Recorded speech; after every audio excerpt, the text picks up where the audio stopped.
दोस्तों टाटा पावर की बात करें, स्टॉक के अंदर आज हमने पॉजिटिव क्लोजिंग तो देखी है, लेकिन तेजी उतनी बड़ी नहीं थी। आप देख सकते हो कि बहुत ही मामूली तेजी के पीछे वजह यह है कि आज जो बाजार में शानदार तेजी बनी, इसके पीछे वजह थी सिर्फ निफ्टी के जो मेन इंडेक्स है, जिसमें निफ्टी 100 या निफ्टी 50 या निफ्टी नेक्स्ट 50, उसमें ही तेजी थी। बाकी मिड कैप और स्मॉल कैप में तो आज बहुत बड़ी गिरावट हुई और इस वजह से आपको टाटा पावर भी इतना तेजी से आगे बढ़ता हुआ दिखाई नहीं दिया। लेकिन बहुत जल्द यहाँ पे ज़बरदस्त तेजी का दौर शुरू होने वाला है और इसके पीछे वजह है हमारा बजट, जो 1 फरवरी को आने वाला है। और सरकार ने अपनी तरफ से यहाँ पे डिसाइड कर लिया है कि इस बजट के दौरान ग्रीन एनर्जी को प्रमोट किया जाएगा। ग्रीन एनर्जी यानी हाइड्रोजन का हब बनने जा रहा है इंडिया, और इसके लिए बहुत सारा अनाउंसमेंट हो सकता है। दूसरी तरफ 2-3 बड़ी जो अपडेट निकल के आ रही है पावर सेक्टर से, वो इशारा करिए कि टाटा पावर में जल्द एक बहुत बड़ी तेजी आ सकती है। पिछले 1 साल में स्टॉक बिल्कुल नहीं दौड़ा, आप ये देख ही सकते हो। 298 का इसने हाई बना के स्टॉक में लगातार गिरावट का दौर जारी है पिछले 1 साल से, और अभी स्टॉक 200 के आसपास है। तो क्या इस समय इन्वेस्टमेंट करना चाहिए? काफ़ी लोग हैं जो मायूस है टाटा पावर से, उनको लगता है कि स्टॉक बढ़ता नहीं, सेंसेक्स बढ़ रहा है, दूसरे स्टॉक बढ़ रहे हैं। लेकिन आपको ये भी ध्यान होना चाहिए कि यही स्टॉक था जो कोविड काल में 2 डिजिट से 3 डिजिट में बहुत जल्द गया था, यानी 28 का स्टॉक 298 तक भी गया था और काफ़ी कम समय में। तो ऐसी संभावना फिर से बनेगी और इसके पीछे बहुत सारी वजह जिनको हम यहाँ पे डिस्कस करने वाले हैं। सबसे पहले अगर हम आज के कारोबार को डिस्कस करें, स्टॉक की शुरुआत 206 पर हुई और यही दिन भर का लो है। हाई 208 का है। वैसे कल की क्लोजिंग 206 की थी, यानी शुरुआत पॉजिटिव हुई। 207 पर इसने क्लोजिंग दी है, जहां पे हम देख सकते हो 0.31% की तेजी है। तो सीमित दायरे में ही आपको ट्रेड करता हुआ स्टॉक दिखाई देगा, कोई बड़ा अप डाउन यहाँ पे देखने को नहीं मिला। लेकिन इसके बीच में बड़ी खबर निकल के आ रही है, हमारा बजट आ रहा है फाइनेंशियल ईयर 2023 का। पावर सेक्टर के लिए सरकार की तरफ से बहुत सारी अनाउंसमेंट हो सकती है, स्पेशली क्लीन एनर्जी के सेक्टर में स्टोरेज और ट्रांसमिशन के लिए सरकार बहुत कुछ यहाँ पे अनाउंस कर सकती है। यहाँ पे जो अपडेट निकल के आ रही है कि सरकार ग्रीन कॉरिडोर के ऊपर अनाउंस कर सकती है, लद्दाख से लेकर हरियाणा के बीच में। और जैसे कि आप देखेंगे तो ग्रीन एनर्जी के सेक्टर के लिए 3-4 राज्य हैं जो काफ़ी तेज़ी से आगे बढ़ रहे हैं, जिसमें कर्नाटका, तमिलनाडु और इसके अलावा राजस्थान और गुजरात। लेकिन अब यहाँ पे सरकार ने अपना जो विजन क्लियर किया वो लद्दाख से हरियाणा के बीच में ग्रीन कॉरिडोर बनाने का है। जैसे कि आपको पता ही होगा, टाटा पावर ग्रीन एनर्जी में भी काम करती है, यानी इसका सोलर एनर्जी के प्रोजेक्ट भी है और विंड एनर्जी के प्रोजेक्ट भी है। इसके अलावा कंपनी ट्रांसमिशन और डिस्ट्रीब्यूशन का बिजनेस करती है, कंपनी का हाइड्रो पावर और थर्मल पावर प्लांट का काम काज है। इसके अलावा कंपनी ईवी चार्जिंग का काम भी बहुत तेजी से कर रही है। इसके अलावा कंपनी स्मार्ट मीटर भी बनाती है। बहुत सारे इनके अलग अलग कामकाज है और सरकार अभी सोलर एनर्जी को प्रमोट करने के लिए जो सोलर मैन्युफैक्चरिंग है उसको PLI स्कीम का बेनिफिट मिल रहा है, यानी इस बजट में उसमें और कुछ अनाउंसमेंट होने वाली है। PLI स्कीम और लॉन्च की जा सकती है ग्रीन एनर्जी के लिए। वैसे इसके अलावा एनर्जी स्टोरेज के ऊपर भी कंपनी काम कर रही है, तो इसका जो है फायदा भी इसको इस स्कीम के तहत मिलता हुआ दिखाई दे सकता है टाटा पावर को। तो Tata power already battery storage के ऊपर भी काम शुरू कर चुकी है और सरकार की तरफ से इसमें इस बार बड़ी बजट के अंदर प्रावधान बैटरी स्टोरेज के लिए किया जा सकता है, क्योंकि जितनी भी एनर्जी का निर्माण होता है, चाहे विंड एनर्जी के माध्यम से हो या सोलर एनर्जी के माध्यम से, उसको स्टोरेज करने की फिलहाल यहाँ पे व्यवस्था नहीं है और इस वजह से वो सारी की सारी एनर्जी वेस्ट हो जाती है, क्योंकि सिर्फ नदी के डिस्कॉम को बेचनी पड़ती है और वो भी उनकी शर्तों के ऊपर, और इसी वजह से काफ़ी ज़्यादा लॉस होता है और इसी वजह से बहुत सारे लोग यहाँ पे इन्वेस्टमेंट करने को नहीं आ रहे। अब सरकार ने ग्रीन हाइड्रोजन मिशन भी लॉन्च कर दिया है, तो ऐसे में आने वाले समय में इस सेक्टर की जितनी कंपनियाँ उनको बहुत सारा बेनिफिट मिल सकता है। अब यहाँ पे इस मौके पे पावर सेक्रेटरी आलोक कुमार की तरफ से कहा गया कि बैटरी स्टोरेज के लिए इस बार बजट में कुछ बड़ा अनाउंस किया जा सकता है।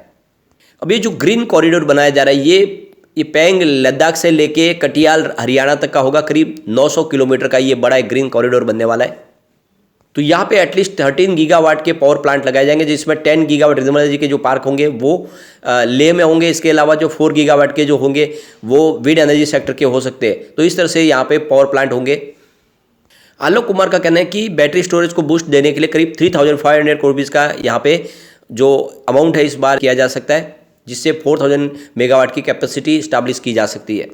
पिछले बजट की बात करें तो निर्मला सीतारमण जो हमारे फाइनेंस मिनिस्टर, उन्होंने सॉवरेन ग्रीन बॉन्ड्स को लॉन्च करने की वहाँ पे अनाउंसमेंट की थी, ताकि इसके ग्रीन एनर्जी सेक्टर को फंड प्रोवाइड की जा सके। इसके अलावा PLI स्कीम का बेनिफिट जो है वो दिया जाए, इसे डोमेस्टिक सोलर सेल्स और मॉड्यूल के लिए मैन्युफैक्चरिंग के लिए, जिसके लिए 24 करोड़ रुपये की रकम सैंक्शन की गई थी। तो यहाँ पे आप देख सकते हो कि काफ़ी ज़्यादा पहले ही अनाउंस किया जा चुका है और इस बार उसमें और ज़्यादा तेज़ी आने वाली है।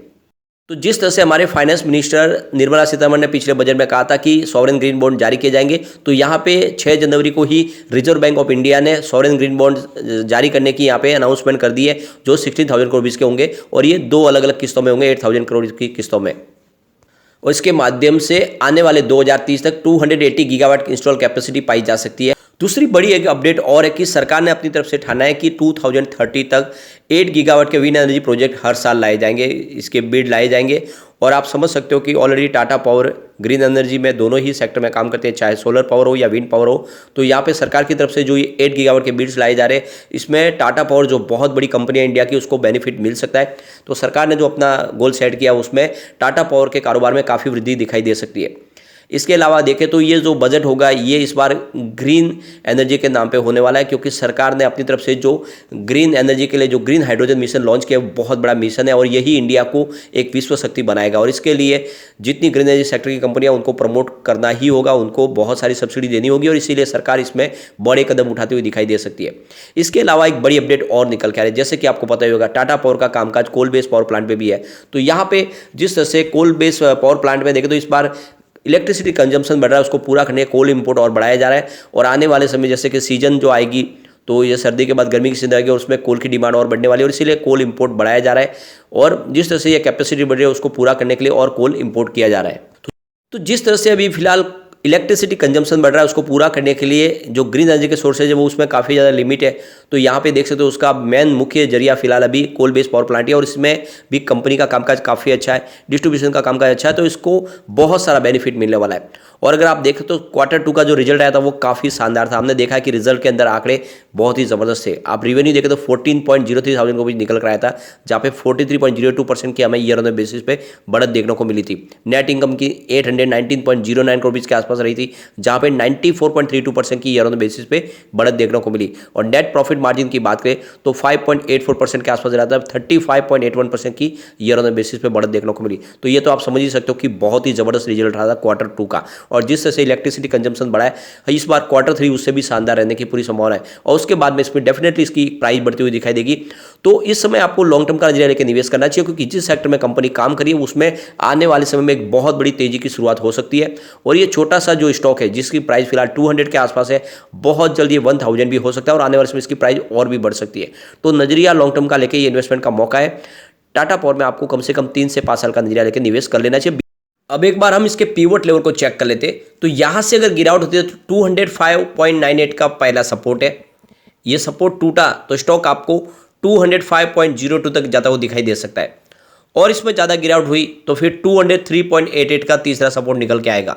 तो ये अच्छी बात है कि फिलहाल स्टॉक आपको अभी भी 200 से नीचे जाता हुआ दिखाई नहीं देगा, क्योंकि स्टॉक एक सीमित दायरे में आपको ट्रेड करता हुआ दिखाई दे रहा है। इसमें काफ़ी ज़्यादा उठापटक अभी फिलहाल नहीं है, पर पॉजिटिव माहौल बनेगा तो आप देख सकते हो 208.08 का फर्स्ट रेजिस्टेंस है, इसको पार कर लिया तो फिर 209.22 तक स्टॉक जाता हुआ दिखाई देगा और वहां तक पहुंच गया तो फिर 210.18 तक भी जा सकता है, 210 को पार कर सकता है। तो फिर एक तेजी की शुरुआत हो सकती है। तो अभी हमें थोड़ा इसमें वेट करना होगा। मुझे लग रहा है जल्द इसमें तेजी की शुरुआत होगी और जैसे ही इसका Q3 का रिजल्ट डिक्लेयर होगा, रिजल्ट इस बार शानदार है तो यहाँ पे एक नई तेजी की शुरुआत हो सकती है, तो उसका हमें वेट करना चाहिए। लेकिन मुझे लग रहा है कि लंबी रेस का घोड़ा आने वाले समय डेफिनेटली आपको ये मालामाल कर सकता है। लेकिन फ्रेंड, कोई भी इन्वेस्टमेंट करने से पहले अपने फाइनेंशियल एडवाइजर से बारे में ले ले या अपना खुद का रिसर्च करें, क्योंकि मैंने वीडियो आपके एजुकेशनल पर्पज के लिए ही बनाया। वीडियो पसंद आए तो लाइक शेयर जरूर कीजिए और चैनल को सब्सक्राइब कर दीजिए। Thank you friend.